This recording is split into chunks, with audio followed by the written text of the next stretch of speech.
Corona virus के दौरान जहां लॉकडाउन पर अमल दरामद कराने पर पुलिस का किरदार काबिले तहसीन है, वहीं जेहलम पुलिस ने मुस्तहिक खानदानों में राशन तकसीम करने का बेड़ा भी उठा लिया है। पुलिस कांस्टेबल हो या अफसर, हर एक ने अपनी इस्तात के मुताबिक हिस्सा डालकर राशन तकसीम किया। इस मौके पर मुस्तहिक अफराद ने जेहलम पुलिस के इस इकदाम को बेहद सराहा। मैं ब्लाइंड हूँ तो मेरा बेटा है वो काम करता था, तो अभी बेरोजगार की वजह से बिल्कुल ही जो हम फाकों पे थे, लेकिन ये पंजाब पुलिस बहुत अच्छा काम कर रही है। मुस्तहिक किरानों के लिए राशन में आटा, घी, चावल, दालें, चीनी समेत रोजमर्रा इस्तेमाल होने वाली बुनियादी अशिया शामिल थीं। DSP सिटी शाहिद सदीक ने कोरोना से बचाव के लिए शहरियों को एहतियाती तदाबीर पर अमल की अपील भी की। जब से ये पैंडेमिक शुरू हुई तो पंजाब पुलिस सड़कों पे भी बाहर भी लोगों के अमन व अमान के तहफ़्फ़ुज़ के लिए और इस वायरस को कम से कम फैलाने की कोशिश में पहले दिन से बहुत मेहनत से काम कर रही है।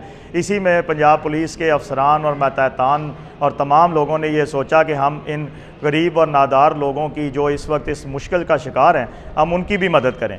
तो हम लोगों ने खुद से अपनी मदद आपके तहत बखुशी, खुद किसी पे ये बोझ नहीं, तमाम ने मिल के ये राशन जो खुश्क राशन है, जिसमें सब्ज़ी आपको जो है पत्ती भी है और चीनी भी और दालें भी, आटा भी, जो भी ज़रूरियात ज़िंदगी एक ख़ानदान की होती है, वो उसको हमने इकट्ठा किया अपनी मदद आपके तहत, और हम सब लोगों ने इसमें कंट्रीब्यूट किया और अपनी खुशी से आज हम ये सैकड़ों खानदानों में ये तकसीम कर रहे हैं। पुलिस के कोरोना फंड से 9 लाख रुपए की रकम इकट्ठी हुई और 306 घरानों में राशन तकसीम किया गया। मिर्जा कफील बेग कैफी, जेहलम।